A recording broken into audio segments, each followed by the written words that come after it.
¿Y si al morir descubres que todo lo que creíste sobre la salvación era una trampa disfrazada de fe? Millones vivieron convencidos de estar en el camino correcto, hasta el último suspiro. La Biblia lo advierte con una claridad que pocos quieren escuchar. Hay algo que la mayoría de los creyentes nunca se ha detenido a examinar con honestidad: la diferencia entre creer en Dios y creer en una versión de Dios fabricada por hombres. Durante generaciones enteras, familias completas han transmitido tradiciones religiosas de padres a hijos sin jamás preguntarse si esas enseñanzas realmente venían de las Escrituras o si simplemente se repitieron tantas veces que terminaron pareciendo verdad. Y ese es precisamente el problema que hoy vamos a enfrentar sin rodeos. El apóstol Pablo escribió algo que debería sacudir a cualquiera que se considere cristiano, porque vendrá tiempo cuando no sufrirán la sana doctrina, sino que teniendo comezón de oír, se amontonarán maestros conforme a sus propias concupiscencias. 2 Timoteo 4:3. Esto no es una advertencia vaga sobre el futuro lejano. Es una descripción precisa de lo que ocurre en miles de congregaciones hoy mismo, donde se predica lo que la gente quiere escuchar y no lo que las Escrituras realmente enseñan. Piénsalo un momento. ¿Cuántas veces has escuchado un sermón que te hizo sentir cómodo, seguro, casi intocable espiritualmente, sin que jamás se te confrontara con la exigencia real del Evangelio? La comodidad se volvió el nuevo Evangelio en muchas iglesias, y eso es exactamente lo opuesto a lo que Jesús enseñó cuando dijo: «Entrad por la puerta estrecha, porque ancha es la puerta y espacioso el camino que lleva a perdición, y muchos son los que entran por ella». Mateo 7:13. Muchos han construido su fe sobre frases bonitas, sobre promesas de prosperidad, sobre la idea de que basta con asistir a un templo los domingos para asegurar la eternidad. Pero las Escrituras jamás prometieron eso. Jesús mismo fue tajante cuando advirtió: «No todo el que me dice, Señor, Señor, entrará en el reino de los cielos, sino el que hace la voluntad de mi Padre que está en los cielos». Mateo 7:21. Esa frase debería detenerte, porque significa que hay personas que dirán Señor con total convicción, que habrán cantado, orado, predicado incluso, y aún así escucharán una respuesta que nadie quiere imaginar. La religión institucional, en muchos casos, se ha convertido en un sistema que prioriza la asistencia sobre la transformación. Se mide el éxito espiritual por el número de personas en un edificio y no por la profundidad del arrepentimiento genuino. Y esto no es un ataque a quienes sirven con sinceridad dentro de esas estructuras. Es una alerta sobre cómo ciertos sistemas terminan moldeando la fe hacia lo que resulta cómodo, rentable o popular, en lugar de hacia lo que las Escrituras verdaderamente exigen. El profeta Isaías ya había señalado este patrón siglos antes. «Porque este pueblo de su boca se acerca a mí, y de sus labios me honra, mas su corazón está lejos de mí, y su temor de mí no es más que un mandamiento de hombres que les ha sido enseñado». Isaías 29:13. Un mandamiento de hombres, no de Dios. Y ahí está la raíz del engaño, cuando lo que llamamos fe termina siendo, en realidad, tradición humana disfrazada de revelación divina. ¿Por qué tantos se sienten atraídos hacia una fe superficial? Porque la fe verdadera cuesta algo. Cuesta renunciar al orgullo, cuesta examinar el corazón sin excusas, cuesta obedecer incluso cuando nadie más lo hace. Jesús lo dijo sin suavizar el mensaje: «Si alguno quiere venir en pos de mí, niéguese a sí mismo, y tome su cruz cada día, y sígame». Lucas 9:23. No hay manera de acomodar esa exigencia dentro de una fe de comodidad. O se vive con esa entrega, o se está construyendo algo distinto a lo que Cristo enseñó, aunque se le siga llamando cristianismo. Hay quienes creen que basta con haber sido bautizados en la infancia o con haber nacido en una familia religiosa para tener garantizada la salvación. Pero eso no es lo que enseña la Escritura. Pablo advirtió a los creyentes de Filipos que ocuparan su salvación con temor y temblor. Filipenses 2:12.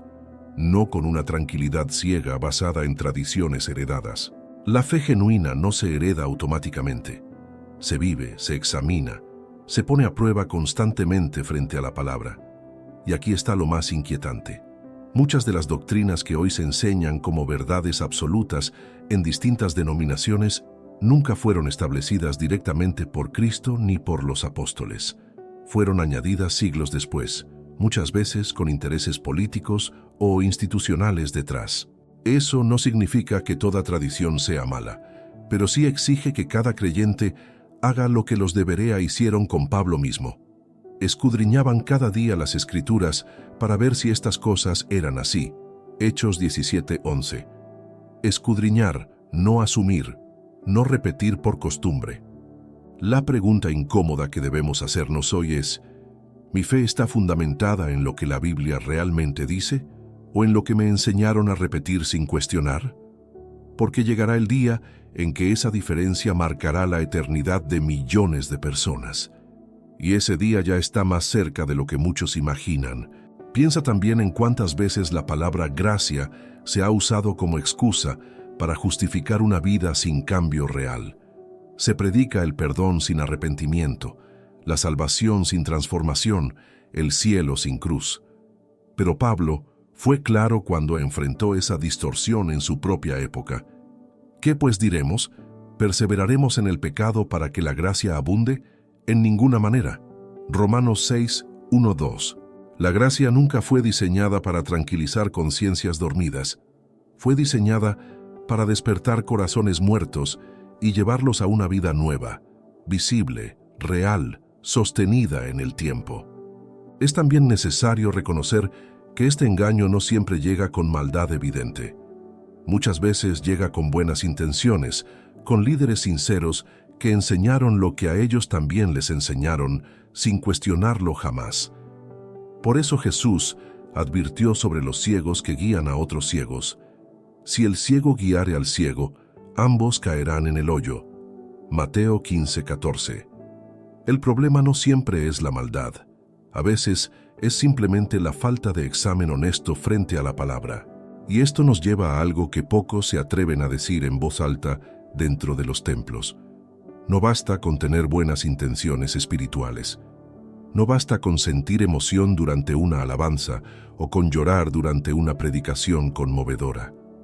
La emoción no salva a nadie. Lo que salva es una vida rendida, examinada, corregida constantemente por la Escritura, aunque eso implique romper con costumbres heredadas que nunca tuvieron fundamento bíblico real. Si este mensaje te está tocando el corazón de una manera que pocos videos logran, quiero pedirte algo sencillo, pero importante. Suscríbete a este canal. Aquí no encontrarás discursos vacíos ni promesas fáciles, sino una búsqueda honesta de lo que las Escrituras realmente revelan, incluso cuando incomoda.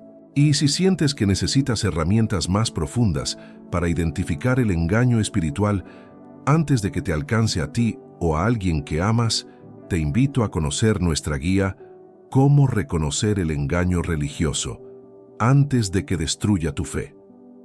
Es una obra que preparamos con mucho cuidado para ayudarte a discernir con claridad bíblica lo que es verdad y lo que es tradición disfrazada de fe.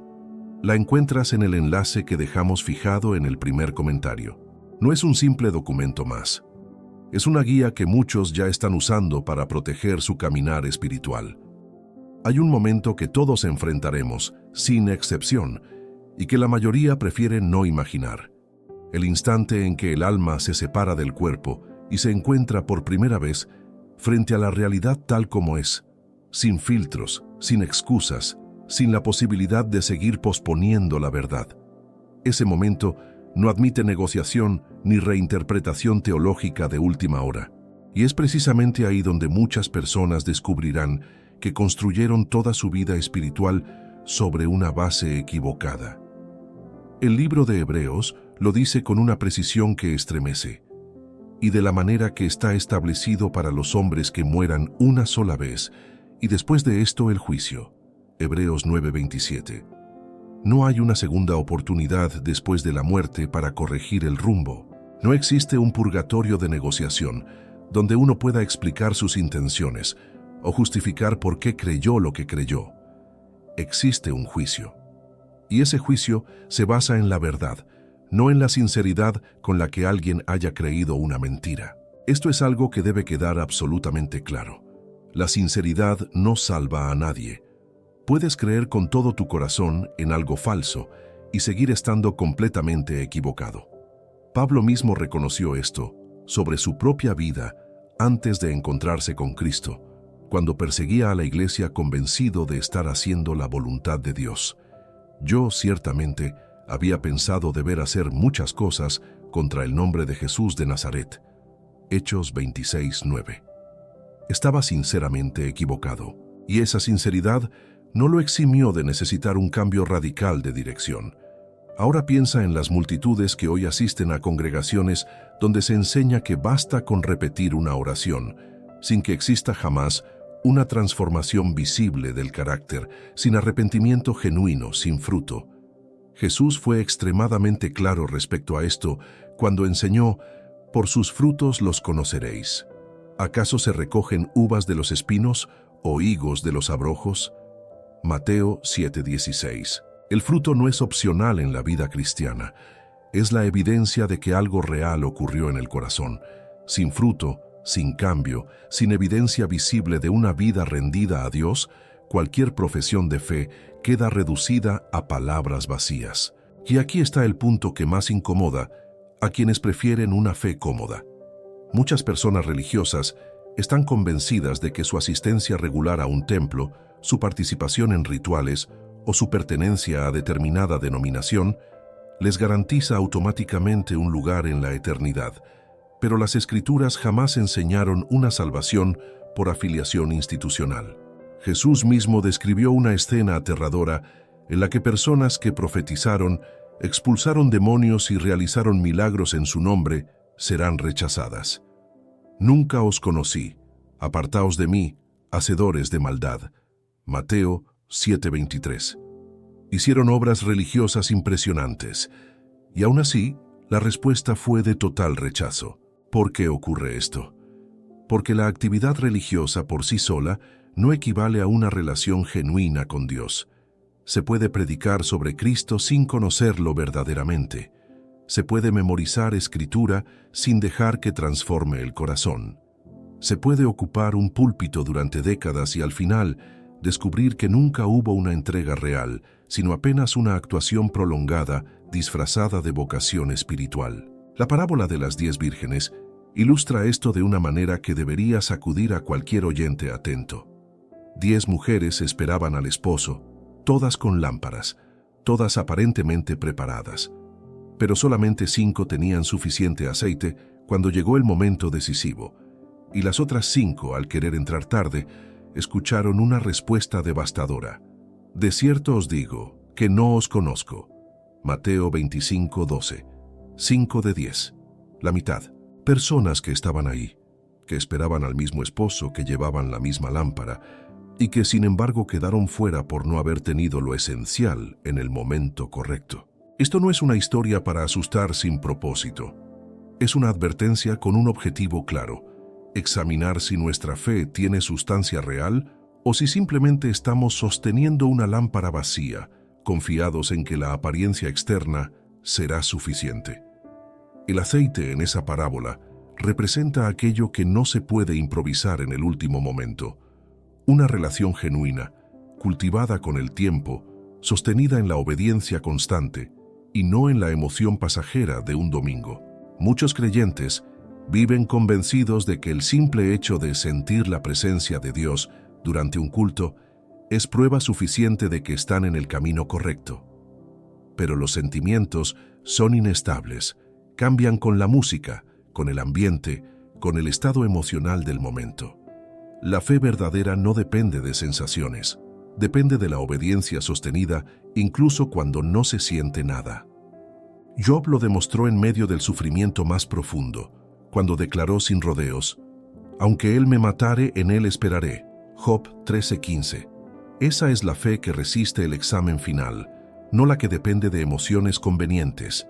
También es necesario hablar de algo que muchas denominaciones evitan mencionar: Existen doctrinas enteras, construidas para hacer sentir segura a la gente sin que jamás se les confronte con la exigencia real del Evangelio. Se predica el amor de Dios sin mencionar su justicia. Se habla del cielo sin mencionar el arrepentimiento necesario para alcanzarlo. Se ofrece consuelo constante sin jamás señalar el pecado que necesita ser confrontado. Y así, generaciones enteras crecen con una imagen distorsionada de lo que realmente significa seguir a Cristo.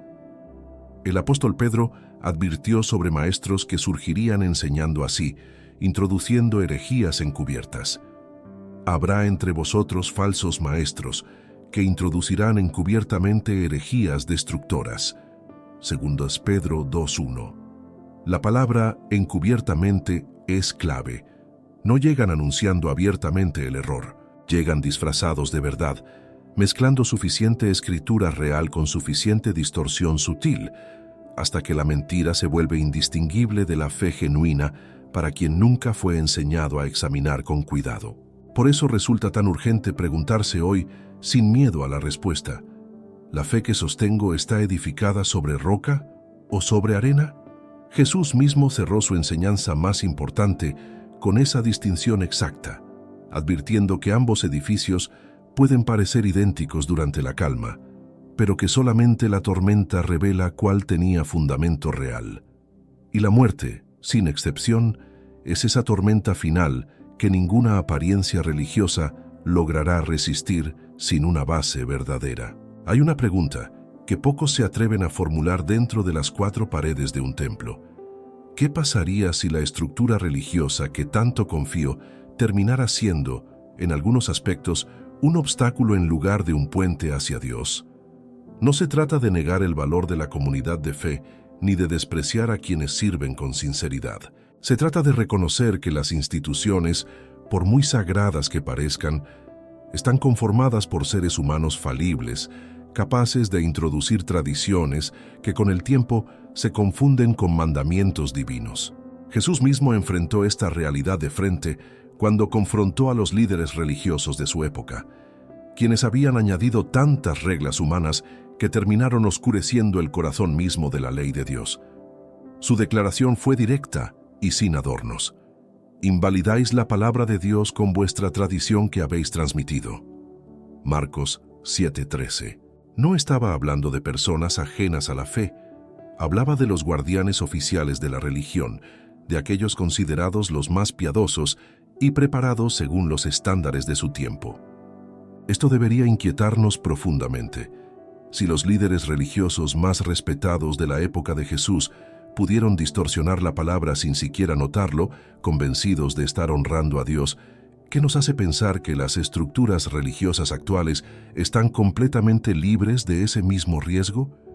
La respuesta honesta es que ninguna institución humana, sin importar su antigüedad o su tamaño, está exenta de la posibilidad de mezclar tradición con revelación divina hasta volverlas indistinguibles para quienes nunca fueron enseñados a examinar la diferencia.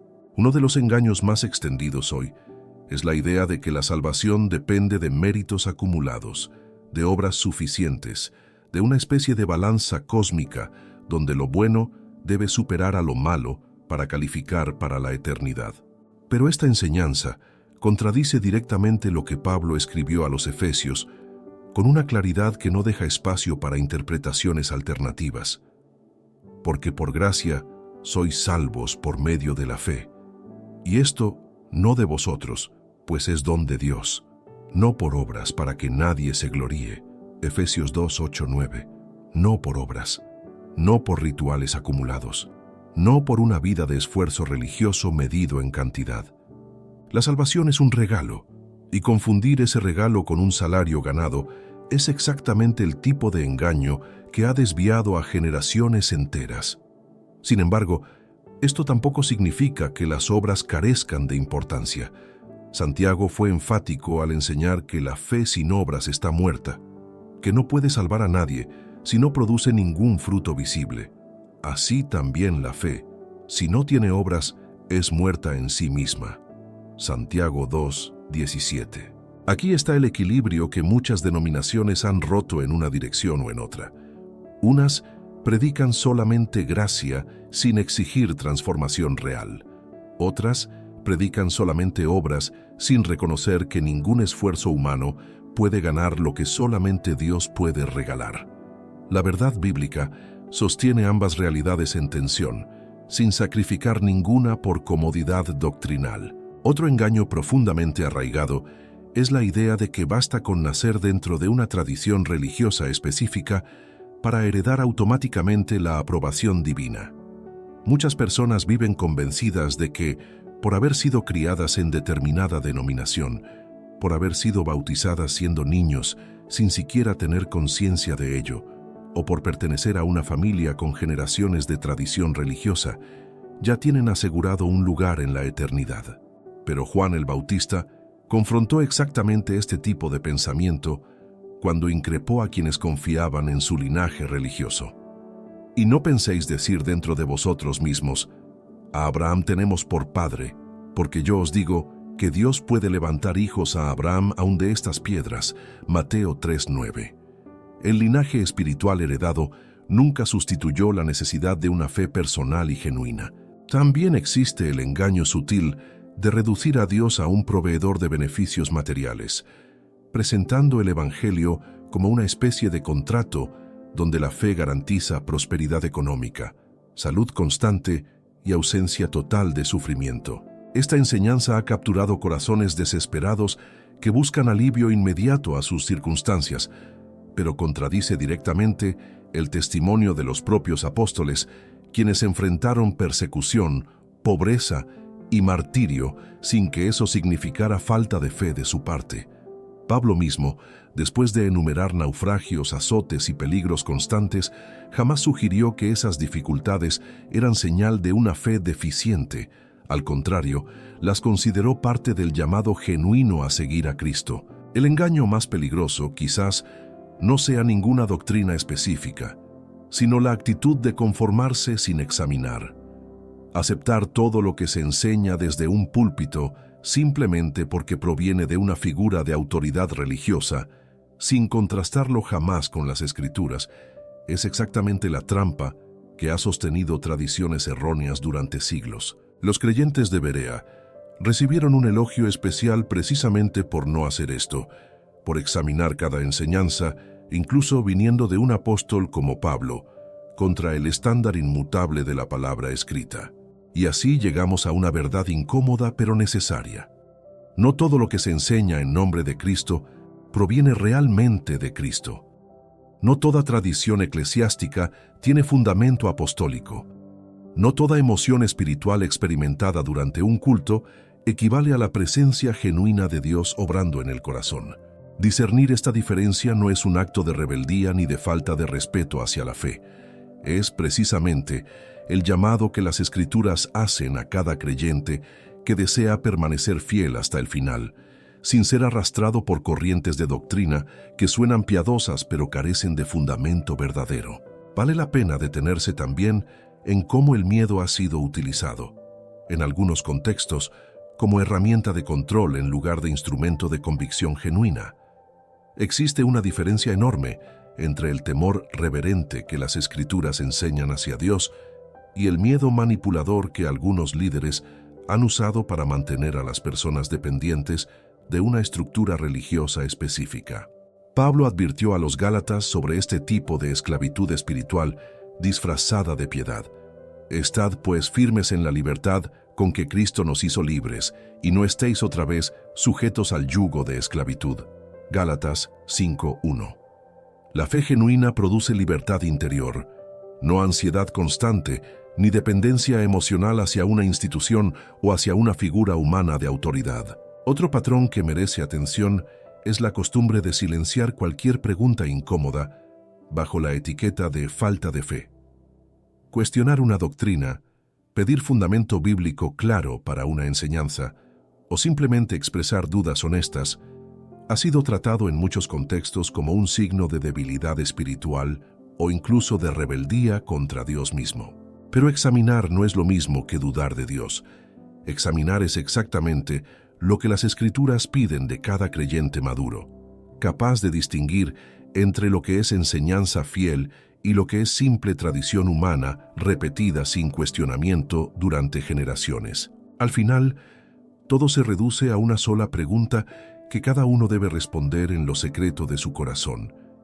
¿Mi fe resistirá el examen de la verdad? ¿O se sostiene apenas sobre lo que siempre me enseñaron a repetir? Que este mensaje no quede solamente en tus oídos, sino que despierte en ti la valentía de examinar, de preguntar, de buscar a Dios más allá de la comodidad religiosa. Gracias por acompañarnos hasta aquí con el corazón abierto. Si esta palabra te confrontó, suscríbete a este canal, dale like y cuéntanos en los comentarios qué fue lo que más removió tu corazón. Y si quieres seguir profundizando en cómo identificar el engaño antes de que sea demasiado tarde, encuentra nuestra guía completa en el primer comentario fijado. Que Dios siga abriendo tus ojos a su verdad y no te pierdas los próximos videos que están por venir en tu pantalla.